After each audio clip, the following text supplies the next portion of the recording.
الحمد لله رب العالمين، أشهد أن لا إله إلا الله وحده لا شريك له، وأشهد أن سيدنا ومولانا محمدا عبده ورسوله، أما بعد.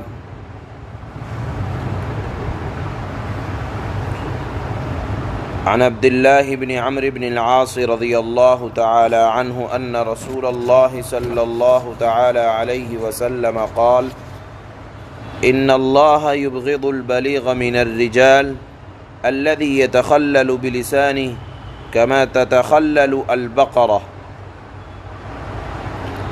رواه ابو داود والترمذی وقال حدیث حسن. گفتگو کا ادب، بات کرنے کا طریقہ اور سلیقہ یہ ہے کہ جتنی زیادہ سے زیادہ بات آپ آسان زبان میں مخاطب کو سمجھا سکیں، بغیر لگی لپٹی کے، بغیر مبالغہ آمیزی کے، بغیر چکنی چپڑی باتوں کے، اتنا شریعت میں پسندیدہ ہے. اور جتنا چبا چبا کر بات کریں گے، مبالغے سے کام لیں گے، حد سے زیادہ اس کے اندر لگا لپٹی کے ساتھ باتیں کریں گے، تو یہ طریقہ شریعت کے اندر پسندیدہ نہیں ہے. بات ایسی ہو کہ سامنے والا آپ کی باطنی کیفیت کو سمجھ جائے کہ کہنا کیا چاہ رہا ہے، تو وہ بات اثر رکھتی ہے. اور چکنی چپڑی باتیں اگرچہ لوگوں کو تھوڑی دیر خوش تو کر دیں گی، مگر دل میں اثر نہیں رکھیں گی. آج کی حدیث میں اللہ کے نبی صلی اللہ علیہ وسلم فرماتے ہیں، اللہ تعالی ایسے آدمیوں سے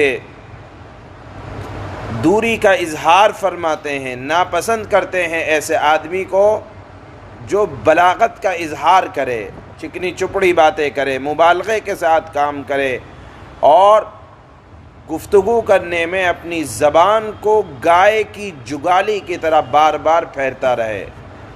اس بات کو سمجھانے کے لیے پہلے یہ سمجھنا چاہیے کہ گائے جو کھانا کھاتی ہے اس کو تھوڑی دیر کے بعد زبان الٹی کر کے واپس لاتی ہے اور پھر اس کو منہ میں جگالی کرتی ہے.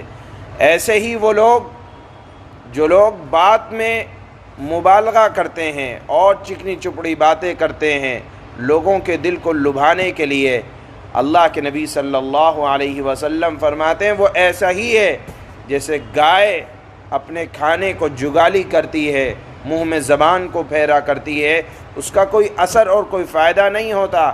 اسی طرح وہ آدمی جو گفتگو کرنے میں زبان بیجا استعمال کرے تو اس گفتگو کا بھی کوئی اثر نہیں ہوتا، بلکہ اللہ تعالی ایسے آدمیوں کو ناپسند فرماتے ہیں. بات بہت سیدھے سادے انداز میں کرنا چاہیے. حضرت عبداللہ ابن عمرو ابن العاص رضی اللہ تعالی عنہ سے روایت ہے کہ نبی کریم صلی اللہ تعالی علیہ وسلم نے ارشاد فرمایا، اللہ تعالی آدمیوں میں سے اس بلاغت کا اظہار کرنے والے شخص کو سخت ناپسند کرتے ہیں جو اپنی زبان کو گائے کی جگالی کی طرح بار بار منہ کے اندر پھیرتا رہتا ہے. امام ابو داود اور ترمذی نے اس حدیث کو روایت کیا ہے اور امام ترمذی نے فرمایا ہے کہ یہ حدیث حسن ہے. سبحان اللہ و بحمدہ، سبحان اللہ.